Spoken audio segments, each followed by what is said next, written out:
We have a York chiller that is currently down. This is an air cooled. I believe this is YCIV if I remember right. But yeah, it's not running at all. Well, this is a building downtown. You can see the state capitol right there. It's pretty cool. See what it has to say. Oh boy, lockout, low suction pressure, okay. So both of those being together would make me honestly want to question the flow. Let's check history real quick, because we haven't had this issue.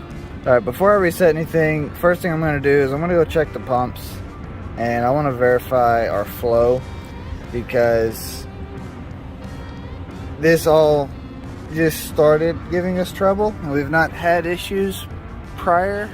Now we can do a quick walk around to see if there's anything obvious. Oh, like a big oil spots, or because we've done leak repairs on this before, but nothing crazy standing out to me. I mean, I see some residue, but like that there, that looks older, doesn't look fresh. Feel like there's water flowing just by putting my hand on it. You know, something that's always stood out to me, I've never done the research, but you got these 5G radio towers up on these roofs now, and we work on them all the time, and we're around these things, and nobody ever really says nothing. They got all these warning and caution signs on them, but it really makes me wonder, you know, just what is that doing? Because I know like cell phone radio tower people, stuff like that, they have like actual suits that they have to put on to go work on these towers up in the air that, you know, they have to climb up to, and they started putting this stuff on the roof. I don't know, I really don't know much about it. I'm very interested to hear anybody's thoughts or experience or opinions on the matter, but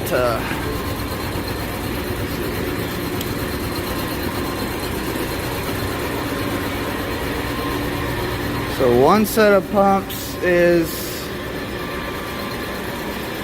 hot water, the other set is chill water. Whew. It's running, it's just hot. And there is a bypass in here as well. So we got both chill water pumps running. There's our bypass. Let's see. It shows closed. Both pumps are running. Bypass on the loop shows to be closed. So, I mean, there's not a whole lot more. Let's reset these lockouts and get this chiller back online, and then we'll actually see what our suction pressures are doing and just see how dramatic it is. It legitimately went through a 3-cycle trip. So if we had a water issue at some point, it's pretty unusual that they would have tripped that many times.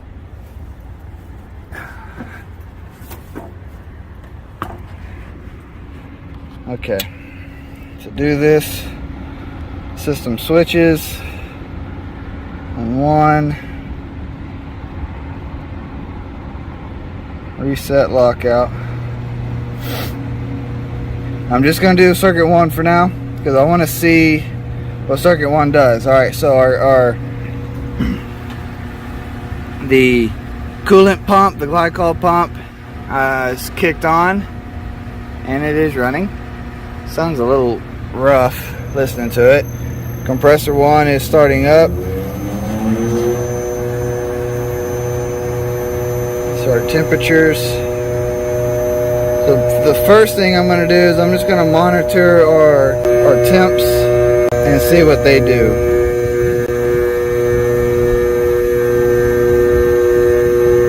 We got 85, and that, so right now our chill water is about 85 degrees on the loop.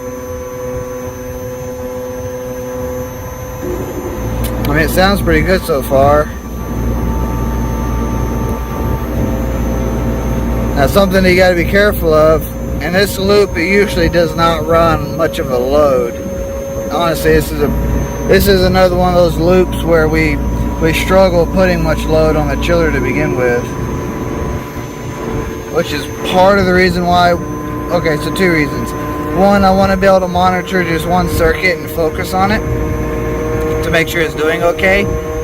But two, I don't want it to pull this particular loop down too fast and I not be able to catch whatever is going on.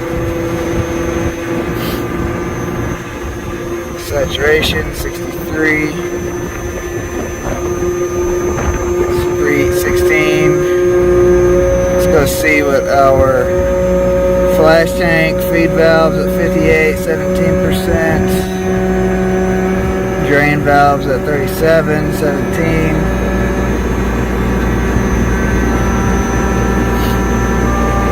Man, we're still pretty early in the staging up, but so far I don't have any major qualms with what I'm seeing. Discharge saturation and superheat looks fine. I hear the condenser fan staging up without any issue. That's good. So far we look fine, which, given how we look thus far, granted we still got a long way to go on load, but this kind of has me shy away from, you know, having a legitimate low pressure issue versus something happened on our water side. Now, we just kicked on economizer, so that's going to ramp up a few things here. Our drain valve floating at 50. And again, we're still loading up. I'm not too worried about these numbers until we catch the load and kind of stabilize. Until then, these numbers really are pretty stinking subjective, in my opinion. But I can start to draw some kind of basic baselines off of them at bare minimum. We still look good on superheat, on discharge. Saturation looks good. Suction superheat still high, but again, we're still loading up, so I expect this to stay high until we get the load down more. Now let's go check our liquid temps. So 78 and 80. Okay, so we're getting close to fully loaded. Superheat's looking better and better. Now that compressor is getting pretty noisy. Here's that oil temp. 120. Okay, it just got a little quieter. Okay, it was just a harmonic spot. That's what I was hearing. Now that it's ramped up to full speed, it sounds a lot better. We're at 15, pulling down. Drain valve at 70. 16 with a 62, 27 at 130, okay. That's a little higher than I care for it to be right now, but we got a massive load, so I'm gonna be a little gracious. Now, if I try to bring on circuit 2 right now, it's gonna ramp the whole circuit, it's going to ramp circuit 1 completely down, and I don't really want to do that just yet.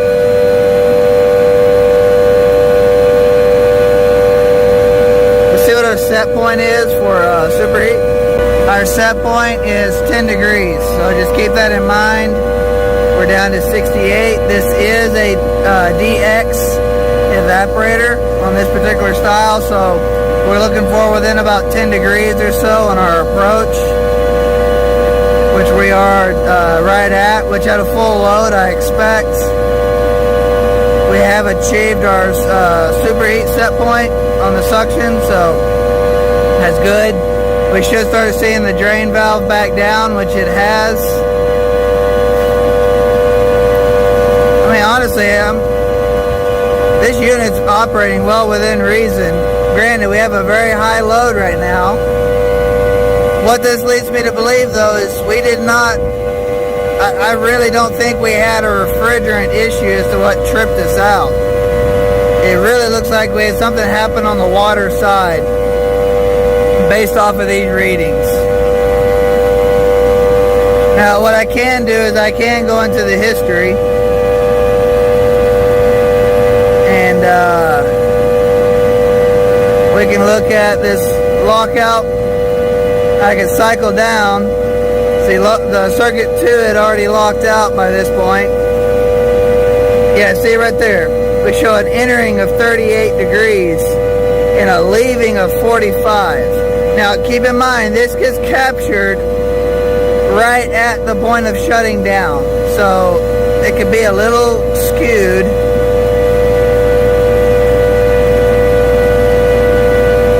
So we're at 136 on the hertz, so we were not at full speed. There's that 90 degree or 89 degrees out.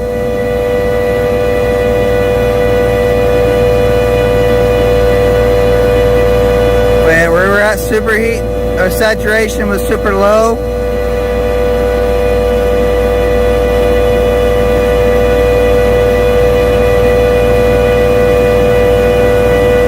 Discharge superheat was low.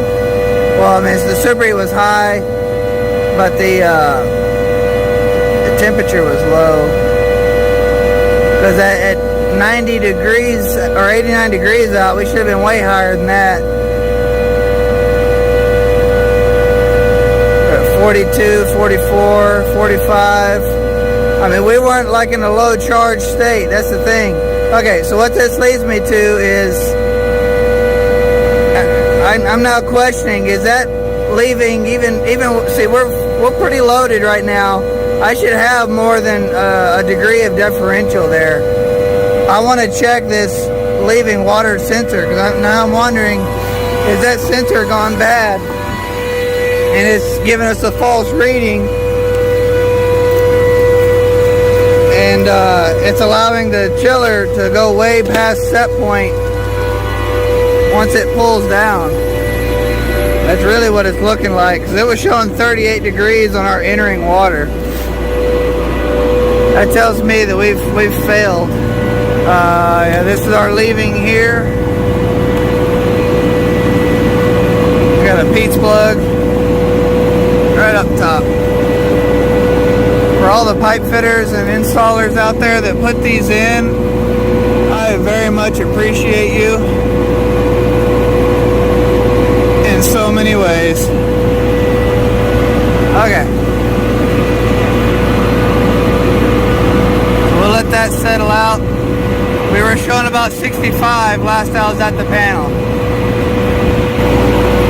So at the moment it's looking pretty accurate.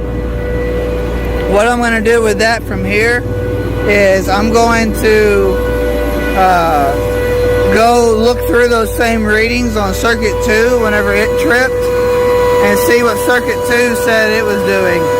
If it was doing about the same as circuit 1 when it tripped out, I'm probably going to bring both circuits on, pull the load down, and what I'm wondering is that sensor intermittently beginning to fail, and is it showing it's out of calibration once the temperature gets down close to set point? At the higher temperature we're at now, it may not be showing itself.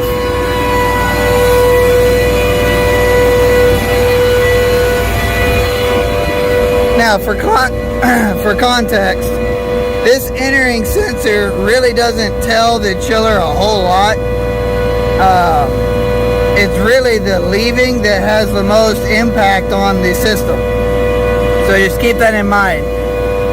Even if that 38 was a bad sensor on the, the entering was the bad sensor, not the leaving, that should not have caused us our problem. So we're going to cycle over. Okay, circuit 2 lockout. And see suction pressure limiting on both circuits were running at the time. See right there again, it tripped out. It's showing 39 entering, 48 leaving. That was with an outside air temp of 81. Yeah, we were unloaded. We were maintaining superheat, basically about the same readings as the other circuit 1. Okay, I've seen enough. I really think we've got a sensor issue. I'm going to reset circuit 2 lockout. I'm going to let circuit, and see that it's going to ramp down, and that's going to bring the drive deck, the gates at the same level, and then it's going to bring in circuit 2 compressor, so that compressor is not going to completely stop. Alright, so circuit 2 is ramping up. It's up, now they're the same. Now they'll start ramping back up together and start loading simultaneously. Well, we're going to see right here already, we're starting to see it inverse. This is what we need to figure out right here. Why are these temperatures inverting? Why is these temperatures? Yeah, I'm a hick, but I try not to let it show too much. Anyway, so 62 is what we got right now.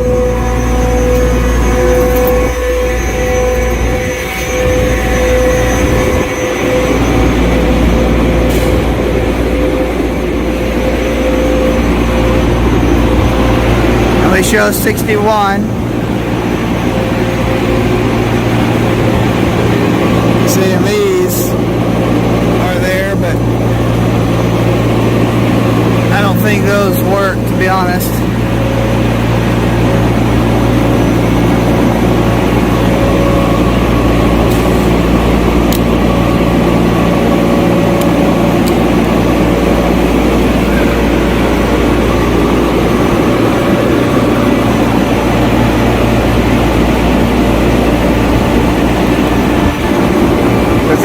Either that doesn't work, or I'm way off.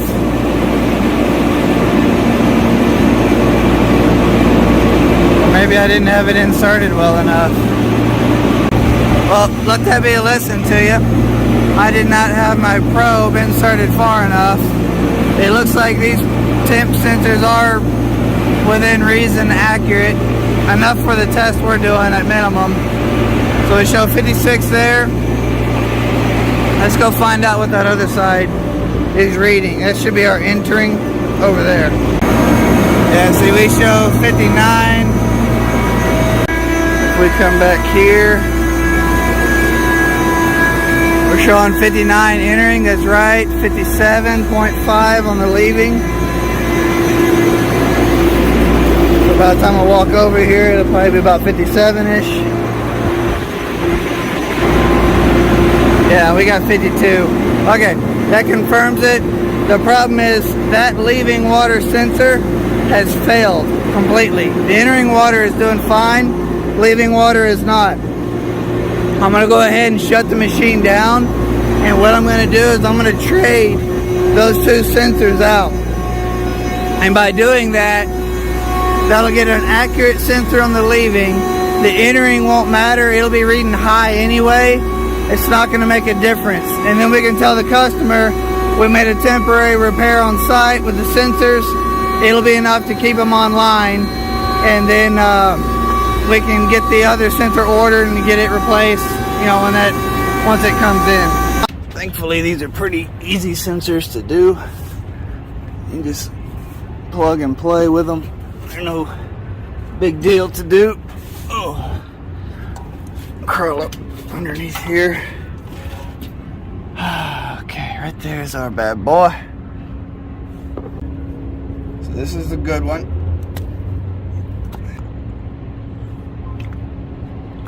Boop, there it is.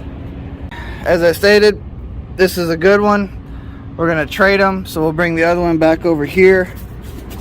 It is right there. And let me crawl on my hands and knees to get back over there. Ew.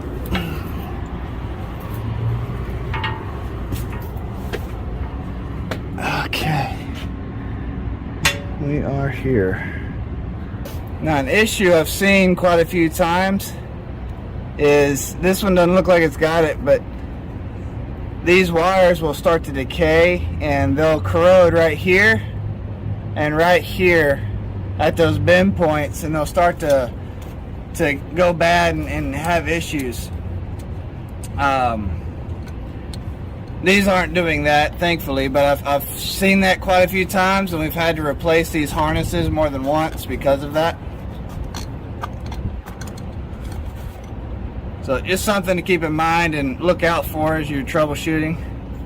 See, somebody's replaced these before, because this one looks factory. This is the good one.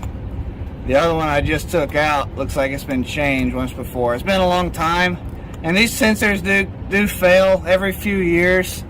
We'll have them go bad and we'll have to replace them.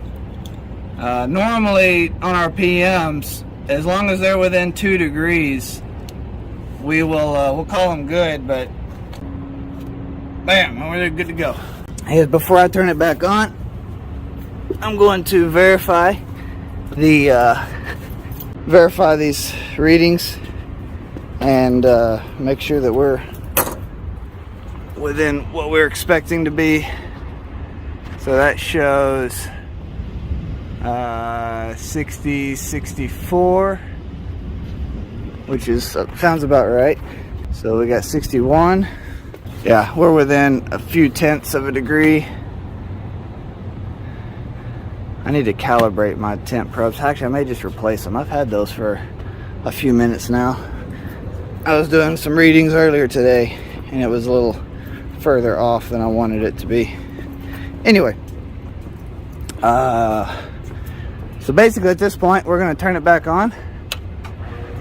And I'm not even going to worry about watching the circuit pressures, because I've already seen, even when they tripped out, given the history log, they were well within where they should have been at the conditions they were running at. The problem is this unit wasn't reading the leaving water properly. So if we had 38 incoming, that just means we were down probably 30, 32 degrees leaving. And that's why the system was registering the way it was. And the circuits had ramped down as much as they could, but they thought they had 45 degree leaving water, not 32 degree leaving water. And so they were trying to maintain what they thought was set point, when in reality they were dramatically below set point due to that failed sensor. So what this will do is, you know, we may have, 50 degrees coming into the chiller. It may read 55, but at least the leaving side that is controlling the circuits by will be fully accurate at the, the 45 degrees that we want to maintain, and we're not going to go below that. So we didn't trip because of refrigerant being low. We tripped because the water got too cold. We didn't have enough load to keep our